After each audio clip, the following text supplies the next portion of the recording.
শোকাবহ ভোট দিবলৈ গৈ ঘৰ নাপালেগৈ মাতৃপুত্ৰ ভয়ংকৰ দুৰ্ঘটনাত পতিত হৈ কৰুণভাৱে মৃত্যুক আঁকোৱালি ল'বলগীয়া হয় দুয়োগৰাকীয়ে নিৰ্বাচনী আনন্দ উৎসাহৰ মাজতে ৰাজ্যত সংঘটিত হয় ভয়ংকৰ পথ দুৰ্ঘটনা ভোট দিবলৈ গৈ থকা সময়তে তীব্ৰবেগী ট্ৰাকৰ খুন্দাত নিহত মাতৃপুত্ৰ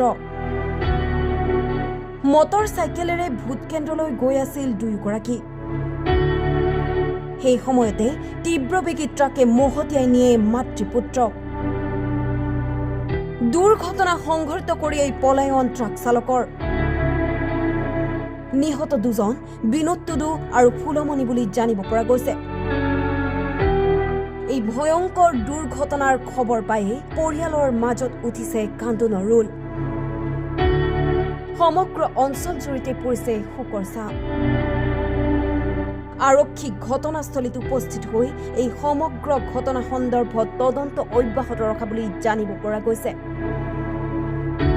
কোকৰাঝাৰৰ পৰা ধনঞ্জয় নাথৰ ৰিপৰ্ট টাইম 8